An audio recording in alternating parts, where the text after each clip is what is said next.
Kevin Camps is with us. He is the nuclear waste watchdog at Beyond Nuclear, beyondnuclear.org. Hey, Kevin. Hey, Tom. We just had a fellow from the Breakthrough Institute telling us how wonderful nuclear power was. Actually, he was trying to. We kind of got sidetracked on carbon taxes and my being crazy. But in any case, I understand that, the guy who is sort of the original hero of Fukushima, who stayed and tried to keep the plant from melting down, just died of cancer. And B, that some of the nuclear watchdogs in the Fukushima area in Japan are saying that there's just a naked leak of radiation into the ocean. Take your choice, whichever one you want to talk about first. Well, Yoshida, he did defy Tokyo Electric when they told him to stop cooling the melting down reactors with salt water because they wanted to preserve them for future commercial use, which was insane. They were so in denial. And he disregarded their orders, and he cooled as best he could the reactors with salt water. Unfortunately, he could not stop them from melting down. And, the devil's in the details as to how much radioactivity has gotten out, but that's the latest news that you're saying that's breaking is that, it looks like the New York Times reported just today, based on the Nuclear Regulatory Authority's chief spokesperson, that the leaks have been going on for 2 years into the ocean from Fukushima. Yikes. And they have surged recently in the last days and weeks to much higher levels, something like 100 times the level of cesium and strontium and tritium that's been previously seen in the groundwater near the seaside and even in the ocean itself, just offshore. Wow. So he admitted they don't know where the leak is occurring. They don't know how to stop it. So, and cesium does what to the human body? Cesium is a muscle seeker, and it has caused, for example, in Ukraine and Belarus and Russia, a condition called Chernobyl heart, even in children, which is holes in the heart congenitally. Okay, and strontium does what to human beings? Strontium is a bone seeker that causes various bone maladies, including in the bone marrow. Including bone cancer and leukemia? Yeah. Okay, and what was the third element you said? Tritium, which is radioactive hydrogen, which is also a clinically proven cause of cancer and birth defects and genetic damage. And this stuff is just literally pouring out of Fukushima right now as we speak. They have like 100 tons or more of leakage into the basement levels of water, groundwater, on a regular basis, and that's where it's picking up its contamination, and then leaking apparently into the ocean after that. And that's the same Pacific Ocean that ends up from Oregon all the way down to Southern California on our side of the Pacific Ocean.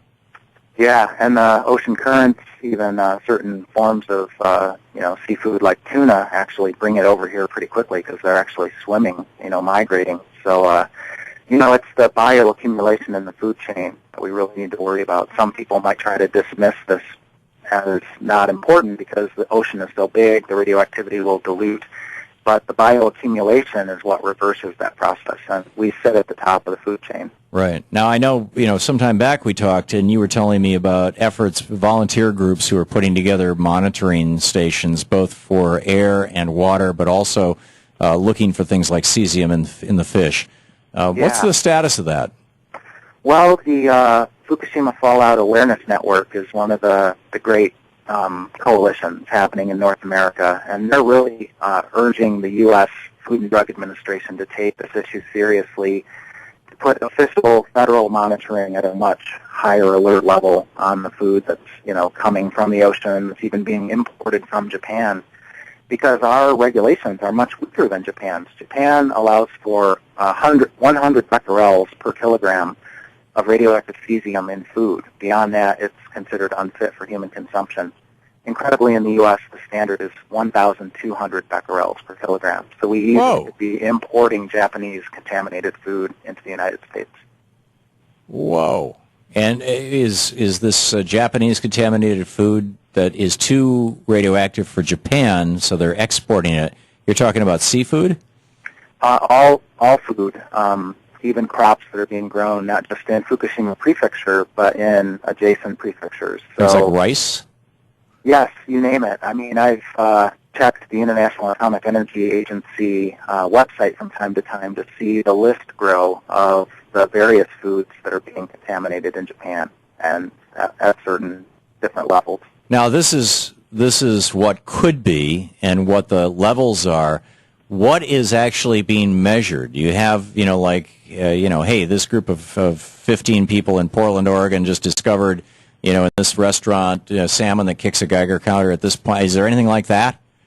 I think it's still in the initial stages to try to set up those kind of systems. I mean, it's even been forced on the people of Japan to do their own food analysis because their government, which is in bed with the nuclear industry, isn't doing anywhere near an adequate job. So, for example, there's a family in in Osaka, that has set up its own food monitoring system. They paid something like $10,000 or $15,000 to acquire it from Ukraine, of all places, who have to deal with the aftermath of Chernobyl. And they are checking the food not only for their own children, but for their children's schoolmates. And so they've set up kind of a single elementary school governing its own children's food supply. And what are they finding? Well, I haven't heard recently, but they are on guard against their children eating any contaminated food above a certain level. Yeah, amazing.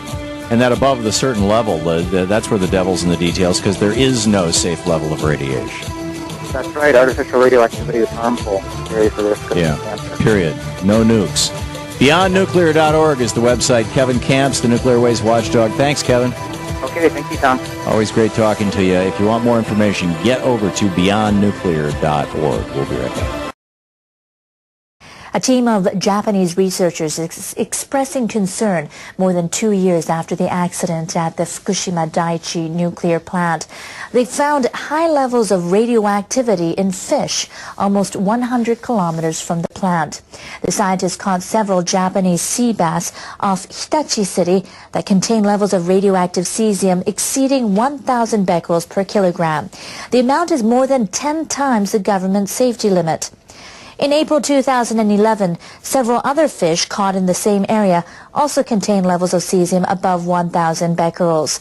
The researchers are trying to find out why fish are still tainted more than 2 years after the accident.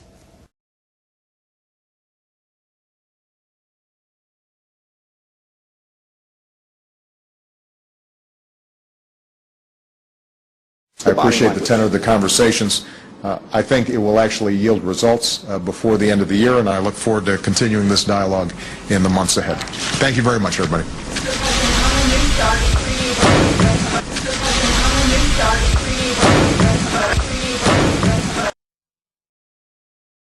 This week, we learned that the manager of Japan's crippled Fukushima nuclear plant, Masao Yoshida, died from cancer. His illness reportedly had nothing to do with the radiation levels at the Fukushima plant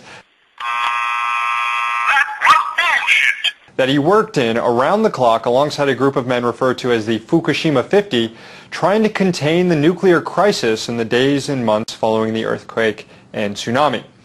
But although Mr. Yoshida's cancer can't be traced back to Fukushima, how many others in Japan may contract cancer in the future that can be traced back to Fukushima?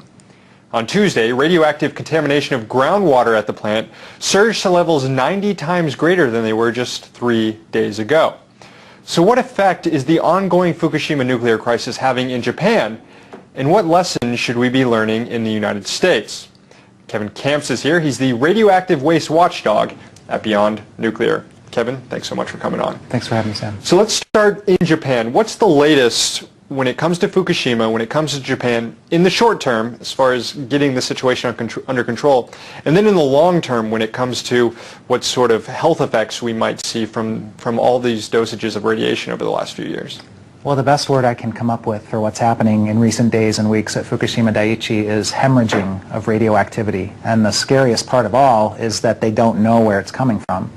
But ultimately, it's coming from 3 melted down atomic reactor cores and severely damaged, if not entirely destroyed, radiological containment structures. That's where it's ultimately coming from, but why it's getting out now in such a hurry all of a sudden is the big mystery. And this is despite the fact that they have growing tank farms that are stretching now off-site kind of into the hillsides, holding just countless hundreds and thousands of tons of highly radioactively contaminated water, some of which we know are also leaking. So what it looks like is that this leakage at a faster rate or a slower rate has been going on for over 2 years at this point. And this really is a crisis that the world has never confronted before this sort of nuclear crisis. I mean, we've had nuclear crisis, Chernobyl, 3 Mile Island. This one at Fukushima is different. So they're kind of flying by the seat of their pants trying to contain it. And here we are, more than 2 years past it, and you say we have these tanks now being lined up. How long can this continue to go on? It seems like an impossible situation, and you know what Tokyo Electric has tried to get away with is convincing the government, the people in the area, the fishermen especially, that releasing some of the contents of those tanks might be an okay thing to do. And they haven't gotten away with it yet, intentionally releasing. But what's going on is unintentional, it's out of control, leakage pathways that they claim not to even know about. How much of the Fukushima disaster was caused, or at least made worse, by the design of the plant itself? And if that's the case, if it was made worse or caused by this design, should we in the United States be concerned because we have plants of similar designs? We have 23 identical designs to Fukushima Daiichi in the United States operating, including the oldest reactor in this country, Oyster Creek, New Jersey.